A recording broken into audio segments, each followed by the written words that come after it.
बिस्मिल्लाहिर्रहमानिर्रहीम। अस्सलाम वालेकुम नाज़रीन, welcome to the program upfront with Muntaha Hasan. नाज़रीन, आज के प्रोग्राम में हम बात करेंगे कामयाब जवान प्रोग्राम के हवाले से। हुकूमत पाकिस्तान पीटीआई की हुकूमत की जानिब से एक कर्जा स्कीम का ऐलान किया गया है, जो कि पर्टिकुलरली हमारे नौजवान तबके के लिए असाइन की गई है। हुकूमत की जानिब से इस स्कीम के तहत नौजवान हुनरमंदों को इंतहाई कम मार्कअप रेट पर ये कर्जे फराहम किए जाएंगे और पूरे पाकिस्तान से मर्द व ख़वातीन इसमें अप्लाई कर सकते हैं। और 25% जो कोटा है वो ख़वातीन के लिए भी मुख्तस किया गया है इसमें। और जो एज लिमिट बताई गई है उसमें 21 ईयर्स टू 45 ईयर्स तक आपकी एज जो है वो दरकार है। लेकिन एक बड़ी टेक्निकल बात इसमें है, सामने आती है, वो ये आती है कि जब आप कर्ज़े के लिए अप्लाई कर रहे हैं और जितने अरसे में आपने कर्ज़ा वापस करना है, कर्ज़ा वापस करने तक के लिए आपकी उम्र 45 होनी चाहिए।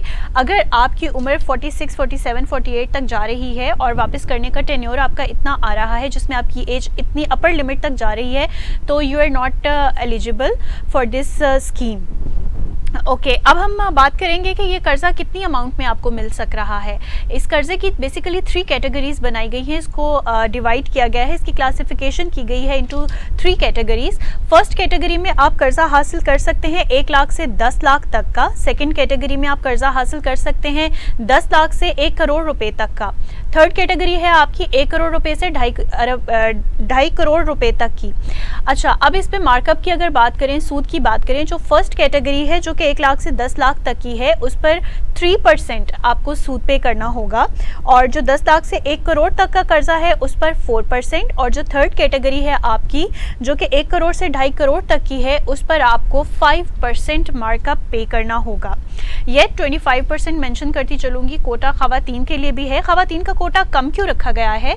क्योंकि पाकिस्तान की सोसाइटी, ऐसा क्लेम किया जाता है गवर्नमेंट की जानिब से कि मेल डोमिनेंट सोसाइटी है, इसमें जितनी ख़वातीन हैं उनका इन्हिसार ज़्यादातर अपने घर के मर्दों पर होता है। तो इसलिए जो मर्दों का तनासुब है वो 75% रखा गया है और रेस्ट जो 25% है इट्स फॉर फीमेल।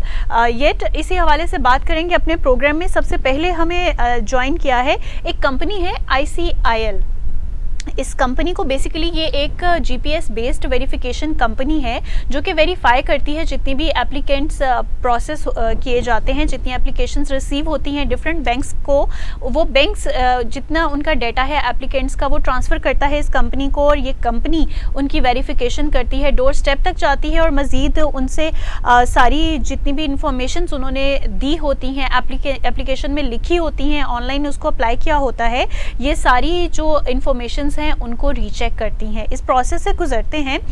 प्रोग्राम में सबसे पहले बात करेंगे इसी तमाम वेरिफिकेशन के प्रोसेस के हवाले से, क्योंकि बहुत बड़ा क्वेश्चन मार्क आता है। कोई भी प्रोसेस जब स्टार्ट किया जाता है, कोई भी स्कीम स्टार्ट की जाती है, तो उसका जितना प्रोसेस है, जितना भी वो प्रोसेस होती है, उसका जो ट्रांसपेरेंसी है, प्रोसेस ट्रांसपेरेंट है या नहीं, it's a big question mark. तो इस क्वेश्चन मार्क को हटाने के लिए, इसकी एम्बिग्युइटी सॉल्व करने के लिए हम सबसे पहले टेलीफोन लाइन पर लेंगे HOD हैं वेरिफिकेशन डिपार्टमेंट के हसीब आलम साहब, उनसे बात करेंगे। अस्सलाम वालेकुम हसीब साहब, बहुत शुक्रिया कैपिटल 51 को अपना टाइम देने के लिए। हसीब साहब, आपसे जानना चाहेंगे कामयाब जवान प्रोग्राम के तहत अब तक कितने नौजवानों को कर्जा बाकायदा तौर पर फराहम कर दिया गया है? कितने नंबर ऑफ एप्लीकेंट्स हैं जो एक्सेप्ट या रिजेक्ट हुए हैं? देखिए, जो मेरी कंपनी के पास अब तक आ चुकी हैं वेरिफिकेशन के लिए एप्लीकेशन, वो अराउंड 120,000 हैं इन टोटल। सही। और जिसमें से तकरीबन 70-80,000 जो हैं वो प्रोसेस हो चुकी हैं एज अ पॉजिटिव, और कोई 25,000 के करीब हैं जो रिजेक्ट हुई हैं ड्यू टू डिफरेंट रीजन। ये डिफरेंट रीजंस क्या हैं? डिफरेंट रीजंस ये हैं कि लोग जो हैं जब पोर्टल पे अपनी एप्लीकेशन सबमिट कराते हैं तो वहाँ अपना वो डाटा एक्यूरेट नहीं लिखते। सही। कुछ का CNIC के नंबर करेक्ट नहीं होते, कुछ अपना एड्रेस कंप्लीट नहीं लिखते, अपने कॉन्टैक्ट नंबर्स कंप्लीट नहीं लिखते। सही। ये रीजन होता है कि एप्लीकेशन सिर्फ आगे प्रोसेस नहीं होती, वेरिफिकेशन नहीं हो पाती। सही। हसीब आलम साहब, आपने जो आदाद-ओ-शुमार जो फिगर्स हमें दिए हैं उसके तहत, उसके मुताबिक तो बहुत ज़्यादा तादाद है जिन लोगों को ये कर्ज जो वेरीफाई हो चुके हैं, जिनको ये कर्ज दिया जा चुका है या दिया जाएगा मज़ीद, yet they are verified, their applications are verified. ठीक है, तो इस हवाले से मैं आपसे ये जानना चाहूँगी कि जिनकी एप्लीकेशंस वेरीफाई हो चुकी हैं, क्या वो हकीकत में मेरिट पर पूरा उतरती थी? जी 100%, इसमें कोई दो राय नहीं है, क्योंकि इतना हाईटेक सिस्टम है। और जब हमारा नुमाइंदा किसी भी कस्टमर के पास जाता है तो उसकी कंप्लीट ट्रैकिंग हमारे पास मौजूद होती है कि वो आपका किस नुमाइंदा वक्त। जो एप्लीकेंट है उससे मुलाकात करता है? जी, उससे मुलाकात करता है, सही। उसके डोर स्टेप पे जाता है, या उसका राइट। बिजनेस एड्रेस होता है तो उसके बिजनेस एड्रेस पे जाता है। और सही। वो थ्रू सॉफ्टवेयर हमें टोटल उसकी लाइव तमाम कोऑर्डिनेट्स आ रहे होते हैं, उसकी लोकेशन आ रही होती है। और वो सही। पेपरलेस, जैसे मैंने आपको बताया ना, पेपरलेस वर्किंग हो रही होती है। उसके पास एंड्रॉयड एप्लीकेशंस और टैब्स मौजूद होते हैं, और राइट। उसी में वो लाइव सारी चीजें रिकॉर्ड हो रही होती जीपीएस के थ्रू आप इसको लोकेट भी करते हैं? जी, वो हम उसे लोकेट भी कर सकते हैं। सही। और जी, और ये रियल टाइम बेसिस पे हम जिन जिन बैंक के साथ काम करते हैं उनके पास भी ये सिमिलरली हमने अपना पोर्टल उनसे शेयर किया हुआ होता है, उनके पास भी होती है लाइव एप्लीकेशन, और हमारे पास भी होती है। अच्छा सर, ये गवर्नमेंट की जानिब से आईसीआईएल आपकी कंपनी है, इसको क्या ये ठेका दिया गया है, ये प्रोजेक्ट दिया गया है आपकी कंपनी को? किस तरह से असाइन हुआ है ये प्रोजेक्ट आपकी कंपनी को? इसका क्या मैकेनिज्म जी, था? इसका मैकेनिज्म ये है कि क्योंकि ये पब्लिक एंड प्राइवेट बैंक के लिए हम काम करते हैं, तो जितने भी सही। पब्लिक बैंक हैं वो पीपीआरए रूल को फॉलो करते हुए टेंडर करते हैं न्यूज़पेपर राइट। में, बाकायदा उसका एक जो पीपीआरए रूल फॉलो होता है। उसके बाद बहुत सारी आईसीआईएल जैसी और कंपनी जो पाकिस्तान में एग्जिस्ट करती हैं वो अप्लाई करती हैं, और सही। फिर उनको उनकी टेक्निकल ग्राउंड्स पे उनकी कितनी कैपेबिलिटीज हैं, उनकी कितना पाकिस्तान में उनका कवरेज एरिया है, उसके मुताबिक उसकी स्क्रूटनी होती है, और फिर कंपनीज को इनलिस्ट किया जाता है। तो इस सारे प्रोसेस से गुजरा है आईसीआईएल? जी अल्हम्दुलिल्लाह, ये पूरे प्रोसेस से गुजरने के बाद सही। ही इसने पीपीआरए विन किया है ये इस एग्रीमेंट्स को। सही। अच्छा, अब बात करेंगे जितने 25,000 जो रिजेक्टेड एप्लीकेंट्स थे, इनका अगेन अपील करने का कोई सिलसिला है?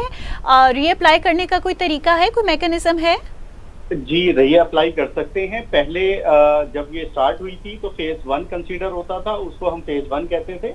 और अब फेज 2 स्टार्ट हो गया है, अक्टूबर ऑनवर्ड्स तमाम बैंक ने अपना फेज 2 स्टार्ट कर दिया है। तो वो लोग जो किसी भी रीजन से रिजेक्ट हो गए थे फेज 1 में, वो फेज 2 में अप्लाई कर सकते हैं एक नई एप्लीकेशन, ताकि उन्हें पता होगा ना कि हमारे क्या रीजन थे जिसकी वजह से। सर, ये रीजंस उनको बताए जाते हैं रिटन फॉर्म में?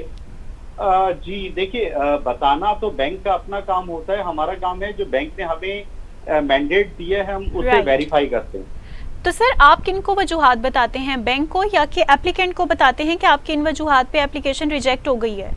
देखिए, हम डायरेक्टली सिर्फ एप्लीकेंट से हमारा इतना राब्ता होता है जिस तक हमने उसे वेरीफाई करना होता है तब तक हम उससे राब्ते में रहते हैं।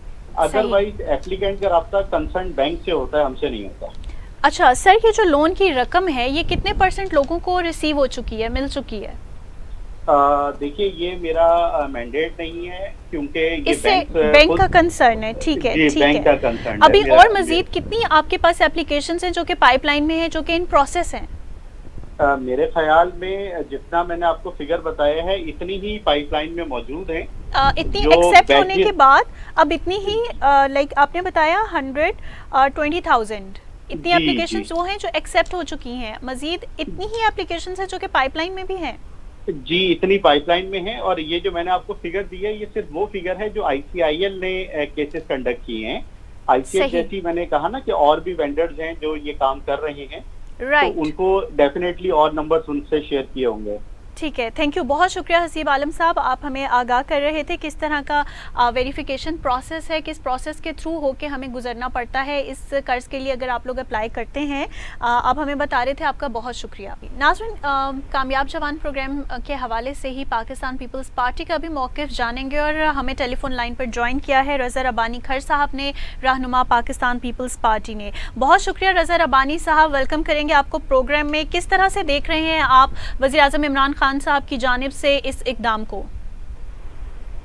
बड़ी सिंपल सी बात है कि हम सोचते तो बहुत आए हैं। जब शुरू भी हुआ था, जब हमने शुरू में इलेक्शन के वोट मांगना शुरू किए तो उनका फोकस था कि हम यूथ को एम्पावर करेंगे और यूथ को नौकरियां फराहम करेंगे और यूथ को एजुकेशन, स्कॉलरशिप्स एक्सेट्रा प्रोवाइड करेंगे। लेकिन unfortunately what we seen over the past 1.5 years is कि हमें प्रैक्टिकल नजर नहीं आता। सुनते बहुत हैं कि हम ये स्कॉलरशिप प्रोग्राम देके आ रहे हैं, अब ये नया आ गया जी नौजवान पाकिस्तान वाला। सर प्रैक्टिकल चीजें भी हमने देखी, हमें मुर्गियां नजर आई, हमें अंडे नजर आए। वजीर आजम इमरान खान साहब ने एम्पावर करने के लिए बड़े स्टेप्स किए हैं।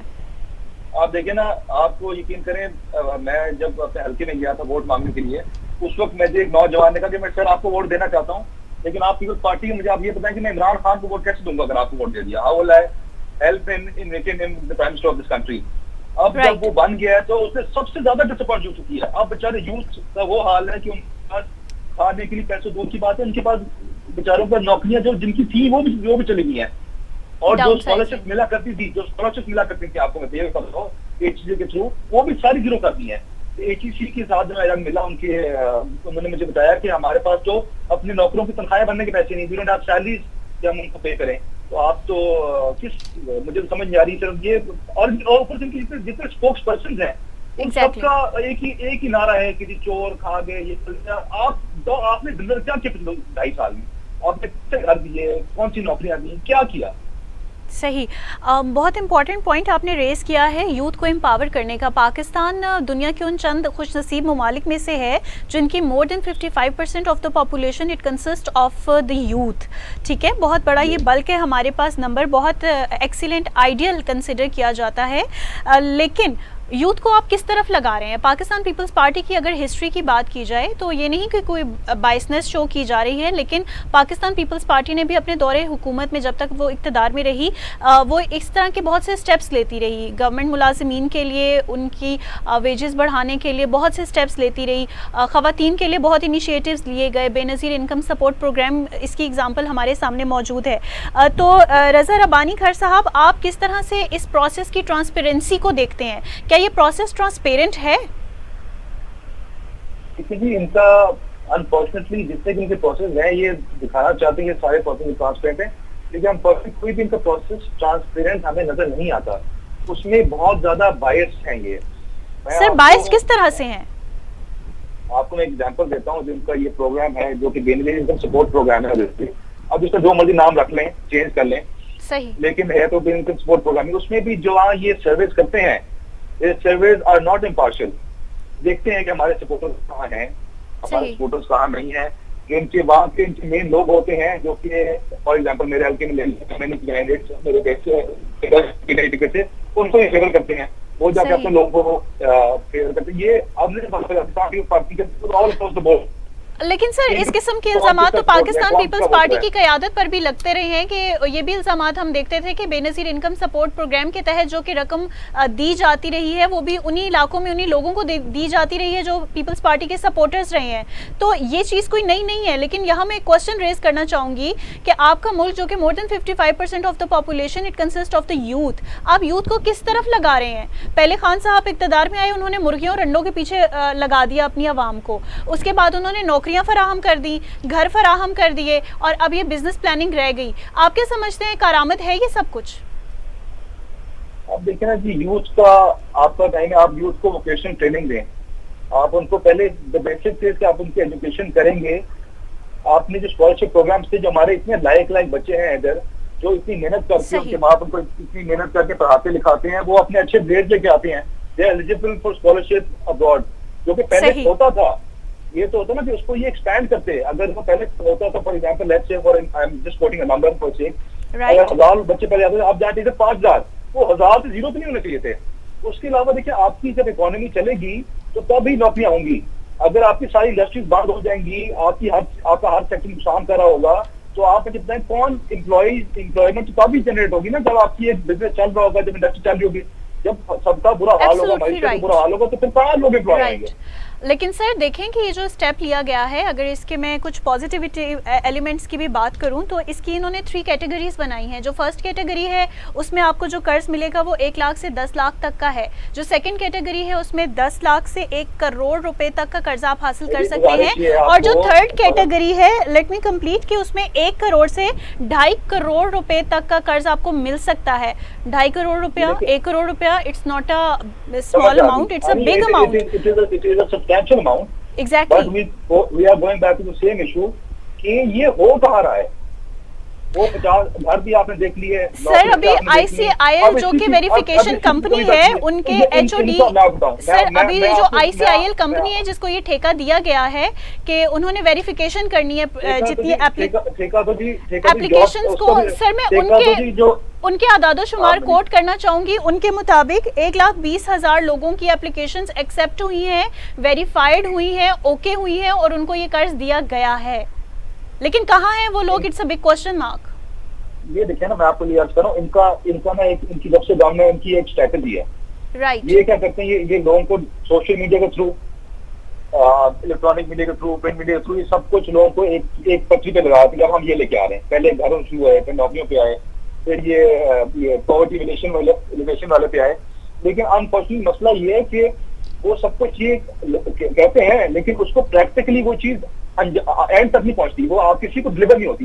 देखिए फायदा उस चीज का तब है जब वो आवाम को बेनिफिट पहुंचे, जब तक आवाम को बेनिफिट नहीं पहुंच रहा तो this is all in the air. Sir जितने आदादोशुमार उन्होंने बताए हैं उससे तो लगता है कि ये बहुत एक्सीलेंटली ये डिलीवर किया जा रहा है पैकेज। एक और उन्होंने बड़ी इंटरेस्टिंग बात बताई है हसीब आलम साहब ने हमें, वो कहते हैं कि जो 25,000 के करीब एप्लीकेंट्स हैं जो कि रिजेक्ट हुए हैं, जो एप्लीकेशंस किसी भी वजह से, अगर उन्होंने CNIC नंबर सही से नहीं लिखा या कोई भी प्रोवाइड करदा इन्फॉर्मेशन जो है अगर वो राइटली नहीं मेंशन की गई, तो उस बेस पे अगर एप्लीकेशन रिजेक्ट की गई है तो इसके 3 टेन्योर्स हैं। फर्स्ट में जिसकी एप्लीकेशन रिजेक्ट हुई है वो सेकंड में अप्लाई कर सकता है, सेकंड में किसी बेसिस पर रिजेक्ट हुई है देन वो थर्ड टाइम भी अप्लाई कर सकता है। लेकिन बड़ी सिंपल सी बात है, मैं अनलाइक इनके मेंबर ऑफ नेशनल असेंबली, मैं अपने हल्के मौजूद होता हूँ और मेरा हर वक्त यूथ से भी और बाकी सबसे भी एक रास्ते में होता हूँ मैं सही। हर वक्त मैंने आज तक किसी एक व्यक्ति का नहीं सुना जिसका ये लोन आप जो कह रही अप्रूव हुआ हो, तो अप्लाई काफी लोगों ने किया, इसमें कोई शक नहीं है, लेकिन किसी एक का हुआ हो, बेचारे मुस्तहिक थे, गरीब लोग थे, पढ़े लिखे थे, they fulfilled all the criteria, और उन सब किसी को ना एक्सेप्टिंग ना रिजेक्टिंग टू बी ऑनेस्ट। रज़ा रब्बानी साहब, it's a big statement from your side. आप कह रहे हैं कि आपने कोई एक सिंगल केस भी ऐसा नहीं देखा, ऐसा कोई भी बंदा आपने नहीं देखा ना सुना जिसके बारे में कि जिसकी मेरे पास डेली बेसिस 100 लोग आते हैं, उसमें नौजवान होते हैं ज्यादातर, जिनसे हमारी डिस्कशन होती है, जो अपने मसले बयान करते हैं। मैं आपको बता रहा हूँ, I have not seen a single case, Not even a single case. It's a big statement given by रज़ा रब्बानी खर साहब। इसके बारे में हम पाकिस्तान तहरीक इंसाफ का ज़रूर स्टेटमेंट लेना चाहेंगे, उनका मौक़िफ़ ज़रूर जानना चाहेंगे कि ये क्लेम किया जा रहा है अपोजिशन की जानिब से, पाकिस्तान पीपल्स पार्टी की जानिब से, कि not even a single case उन्होंने ऐसा नहीं देखा, जबकि ICIL के जो हेड ऑफ डिपार्टमेंट है, वेरिफिकेशन कंपनी है जिसको ये ठेका दिया गया है, जो वेरीफाई करती है एप्लीकेंट्स को, उनकी जानिब से ये दावा किया गया है कि मोर देन 120,000 एप्लीकेंट्स जो हैं उनको अप्रूव किया गया है, उनको उनकी तस्दीक की गई है और ये कहा गया है कि जो उनको लोन दिया गया है तो वो लोग हैं, अगर वो इतने ज़्यादा नंबर में लोग हैं तो वो कहाँ पर हैं। डेफिनेटली सबको हम इंटेरोगेट भी मज़ीद फर्दर करना चाहेंगे। अच्छा रज़ा रब्बानी खर साहब, आपके पास रिकमेंडेशंस क्या हैं? देखें, कशकोल तोड़ने के दावेदार होके बरसरे इक़्तिदार आए, अगेन आते गए, IMF के पास चले गए, खुद भी गवर्नमेंट लेवल पे भी, अगेन अपनी यूथ को जो डायरेक्शन प्रोवाइड की जा रही है, आप सूद पे कर्ज दे रहे हैं। 2 के सूद की शरह बहुत कम है, जो फर्स्ट कैटेगरी है इसमें 3% है, सेकंड कैटेगरी के लिए 4% है, थर्ड कैटेगरी के लिए आपकी 5% तक ये जाती है, कम शरह है जो बैंक से आप लोन लेते हैं और ये वाला जो लोन है। लेकिन सूद तो सूद है तो है, एग्जिट तो कर रहा है। आप मुझे बताएं, आप ये जो एग्जिस्टेंस है सूद की, ये जो मार्कअप की शरह रखी गई है, इससे एग्री करते हैं? देखिए, आप अगर आप यूथ पे बात कर रहे हैं और आप बच्चों को हेल्प करना चाह रहे हैं, You should have interest free loans, बगैर सूद के लोन होने चाहिए ना। अगर आप उनको वाकई हेल्प करना चाह रहे हैं, आप उसकी बेसिक अमाउंट थोड़ी कम कर दें और इतना कुछ लिखने बनाएं कि जाके वो बेचारे बच्चों को बाकी फायदा और हेल्प हो सके। पहले तो बात ये समझ नहीं आया कि हम इस डिस्कशन में तब जाए ना कि जब ये चीज हो रही हो, जब हमें चीज नजर नहीं आ डिटेल्स में नीति ग्रिटी में, तो तब मुझसे जब मैंने देखा बच्चे को मिला है और उस बेचारे की इंटरेस्ट ज्यादा लग रहा है। सर बच्चा ये कर्ज लेके बिजनेस क्या स्टार्ट करेगा? क्या वो मुर्गियां लेके अंडे निकलवा के क्या पोल्ट्री फार्म बनाएगा, डेयरी फार्म बनाएगा, क्या बिजनेस एस्टेब्लिश करेगा, स्पेशली इन कोरोना पेंडेमिक? जबकि इंटरनेशनल वर्ल्ड वाइड जो बिजनेसेस हैं वो शट डाउन हो गए हैं, आपके मिनिमाइज हो चुके हैं, आपकी ट्रेड, आपकी इकोनॉमी इंटरनेशनली जितने आपके डेवलपिंग कंट्रीज हैं उनकी इकोनॉमी को देखा जाए, ट्रेड को देखा जाए तो वो बहुत बैकलैश का शिकार हो चुके हैं। आपने ये कर्ज ले भी लिया, अव्वल तो इसका प्रोसेस इतना डिफिकल्ट है। आप मुझे बताएं आपका ट्रस्टी कौन बनेगा, आपकी जगह पे आकर कौन, आपके वालिद हो गए या इस तरह की जो आपने कहा कि आप ज़मीन रखवा दें, आपको घर गाड़ी रखवा दें, ऐसे कैसे हो सकता है कि कोई बंदा इतने से कर्ज के लिए अपनी कोई भी चीज़ ऐसे आपके पास रखवा देगा? ये क्या आप मतलब क्या ट्रेंड सेट करना क्या चाह रहे हैं? अगेन इसका बेनिफिट उन्हीं लोगों का होगा कि जिनके बैंक में कोई जानने वाले हैं, जो असर रसूख रखते हैं। आम बंदा तो स्टिल वहीं पे खड़ा होगा। लेकिन इसका जो एक्सेस है ना, या तो इसका एक्सेस का तरीके कार्यक्रम बनाते कि हर किसी को ये on same level, on same playing field को अवेलेबल होता। अब देखिए, अब नॉर्मल चीज आपको मैं बताऊं, इसका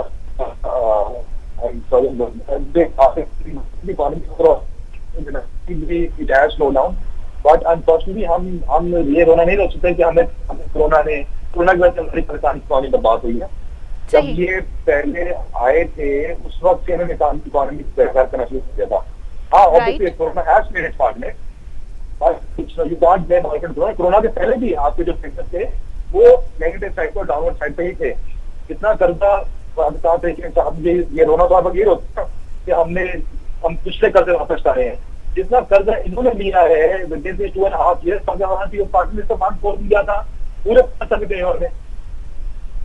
सही सर, लेकिन इन्होंने कर्जा वापस भी किया है सूद समेत। ये कर्जा नहीं वापस करना, कौन क्या करना, आप बताएं। सर आपकी आवाज कट रही है, आप थोड़ा अपनी लोकेशन चेंज करेंगे। इनकी पाकिस्तान तहरीक इंसाफ की जानिब से ये दावा किया जा रहा है इन्होंने इंस्टॉलमेंट वापस की भी है, पे बैक किया भी है, सूद भी वापस किया है, लेकिन अगेन ये ट्रेंड कुछ समझ से बाहर नज़र आता है कि सूद पर कर्ज दे रहे हैं आप नौजवान नस्ल को। जो एज लिमिट आपने सेट की है, जो कर्ज वापस करने की शराइत की गई हैं, काफ़ी टफ, काफ़ी रिजिड नज़र आती हैं। इस हवाले से इमरान खान साहब से हम यही कहेंगे कि इनमें थोड़ी सी लचक पैदा होनी चाहिए। जी जी, अल्लाह करे बाकी बच्चों का फायदा हो, लेकिन ऑन द तो नजर नहीं आ रहा जी फिलहाल। सर आप रिकमेंडेशंस क्या देते हैं? मैं रिकमेंडेशन आपको यही देता हूँ कि देखें, एक अगर प्रोजेक्ट बाकी हो जाता है और बाकी लोगों को, बच्चों को हेल्प होती है तो it's very good project. But उस टर्म्स एंड कंडीशन जो है वो इस तरह की होना चाहिए सिंपल कि सारे सबके लिए अक्रॉस द बोर्ड, उनके लिए आपकी नो मच बी प्रायोरिटाइज, सबके लिए होना चाहिए। और खसूसन उन बच्चों के लिए जो कि पढ़े लिखे हैं, गुड ग्रेड, स्कॉलरशिप भी कर चुके हैं, उनके लिए दिया जाए, उनको बेनिफिट दिया जाए। सही। और ये इंटरेस्ट फ्री लोन होना चाहिए, सूद वाला इसमें नहीं होना चाहिए फैक्टर। सही, इंटरेस्ट फ्री लोन होने चाहिए। और रज़ा रब्बानी साहब, क्या इस तरह की कोई रिकमेंडेशन सामने आ सकती है अगर जो पीडीएम की जमातें हैं या स्पेशली अपोजिशन जमातें हैं ये मिलके कोई लाया अमल तय करें, इस हवाले से भी, यूथ को एम्पावर करने के हवाले से भी? बाकी ऑपोजिशन जमातें मिलती है और पाकिस्तान पीपल्स पार्टी मिलती है, हमेशा यूथ के लिए किया गया, अभी भी हम ही फाइट करें। ये तो पार्लियामेंट में आते हैं, मैं आपको एक सिंपल जाते हैं, पार्लियामेंट में जाते हैं हम, मैंने कई दफा रेज किया इशू, पर मेरे कॉन्स्टिट्यूएंसी में काफी ज्यादा है इंडस्ट्रीज, मैंने वहाँ रेज किया कि हमारे जो इलाके के लोग हैं उनको they should have a set quota जिसमें उनको नौजवान जो पढ़े लिखे उनको नौकरी मिलनी चाहिए। सही। उसी में ऑल्सो क्वालिफाई फॉर इट, तो सिफारशी कोटा नहीं, जो क्वालिफाई करते हैं। मैं ये बिल लेके आने के लिए 2-3 बार कोशिश की, मैंने इसके कॉलिंग अटेंशन नोटिस लिया इसके ऊपर, काफी ज्यादा मैंने सेंड बात की, और यकीन करें बड़ा मुझे अफसोस हुआ। आगे से जवाब क्या आता था, आगे से जवाब भी आता था क्योंकि आपने अपने दोस्तों में क्या किया और आपने चोरी कर ली, ये कर ली। मैंने कहा भाई मैं आपसे जो बात करूँ आप कहेंगे उसका जवाब दें, इनसे आप पूछो कुछ जवाब कुछ देते तो इनको they don't have the right answer for the right question। नहीं, और इनको दर्द नहीं है, इनको दर्द नहीं लोगों का। सही सही, को दर्द नहीं है, उनको पता ही नहीं लोग क्या मसले फेस कर रहे हैं। इधर बैठे इस्लामाबाद में आता अपने हल्के में जैत में बच रहे ना लोग, क्या इशूज है। सही। अच्छा, ये क्लेम तो इनके बहुत से हलकों में किया जाता है कि जितने भी इनके एमएनएस एमपीएस हैं वो अपने हलकों में जाते ही नहीं है। ठीक है, देखिए ना, जाएंगे तो पता चलेगा ना मसले लोग क्या फेस कर रहे हैं। सही सही, बैठेंगे में तो क्या पता लोग क्या इशू फेस कर रहे हैं। सही। ये यही फैक्ट फिगर मिलते हैं, खुश हो जाते हैं कि हम ठीक। रज़ा रबानी साहब, क्या इस तरह की कोई रिकमेंडेशन सामने आ सकती है कि पब्लिक लेवल पर या गवर्नमेंट लेवल पर इस तरह के कोई बाजार बना दिए जाएं या कोई ऐसे इंस्टीट्यूट्स बना दिए जाएं, ऐसी प्लेसेस मुख्तस कर दी जाएं जहां पर डिफरेंट किस्म के बिजनेसेस स्टार्ट किए जाएं और जितनी भी अनएम्प्लॉयड यूथ है हमारी, उनको इन्वाइट किया जाए कि वो आएँ और इन चीज़ों को, इस सिस्टम्स को रन करें, like sort of business but 50% business 50% jobs, like इस तरह का कोई मैकेनिज्म अगर हुकूमत डिफाइन करे तो क्या that would not more easy for the youth to act upon that idea? सबसे जरूरी ये है कि ये पाकिस्तान में बहुत ज्यादा होना चाहिए vocational training centres, right, skilled job, ताकि जो कुछ लोग उस तरह के नौजवान भी हैं जिन्होंने एजुकेशन नहीं हासिल कर सके, तो वो अपनी स्किल्ड के थ्रू स्किल सीख के वोकेशनल ट्रेनिंग लेके अपना कोई ना कोई छोटा मोटा कारोबार शुरू कर सकें ऑन देयर ओन। लेकिन इस तरफ आप जाएंगे तो इसका आगे बढ़ जाए, इंशाल्लाह सब यूथ का स्पेशली फायदा होगा। ठीक है, थैंक यू, बहुत शुक्रिया रज़ा रबानी खर साहब अपना कीमती टाइम देने के लिए। हमें इन्हीं रिकमेंडेशंस पर बात कर रहे थे। नाज़रीन, रज़ा रबानी खर साहब से हमने मौक़िफ़ जाना कि पाकिस्तान पीपल्स पार्टी और मज़ीद भी अपोजिशन की जमातें इस पैकेज को किस तरह से देखती हैं। देखा जाए अगर इसके ट्रू समरात अवाम तक पहुँच जाएँ तो ये बहुत अच्छी स्कीम भी है, लेकिन येट जो इसका प्रोसेस है वो काफ़ी डिफ़िकल्ट बनाया गया है और कुछ प्रैक्टिकल इम्प्लीमेंटेशंस उसकी बाज़ाब्ता तौर पर दिखाई नहीं देती। येट हम होपफुल हैं बहुत सारे कि जो हमारी यूथ है वो इस प्रोग्राम से भरपूर मुस्तफ़ीद होगी और वज़ीर-ए-आज़म इमरान खान साहब से ये दरख्वास्त भी है कि वो इसके प्रोसेस को इतना आसान करें, इतना ट्रांसपेरेंट करें कि हर बंदे तक इसके समरात पहुंच सकें। यूथ जितनी हमारी है वो मैक्सिमम नंबर उसका जो है वो इससे फ़ायदा उठा सके। इसी प्रोग्राम की नेक्स्ट एपिसोड में हम पाकिस्तान तहरीक-ए-इंसाफ का मौक़िफ़ भी जानेंगे, जो अपोजिशन की जमातों की जानिब से उन पर एतराज़ात उठाए गए हैं इस प्रोसेस के हवाले से, इस प्रोग्राम के हवाले से, और मज़ीद नेक्स्ट अपनी एपिसोड में बात करेंगे। मज़ीद भी प्रॉस एंड कॉन्स के हवाले से आपको मज़ीद भी आगाही देंगे इसी स्कीम के बारे में। मुंतहा हसन को अपफ्रंट विद मुंतहा हसन से इजाज़त दीजिएगा। खुदा हाफ़िज़।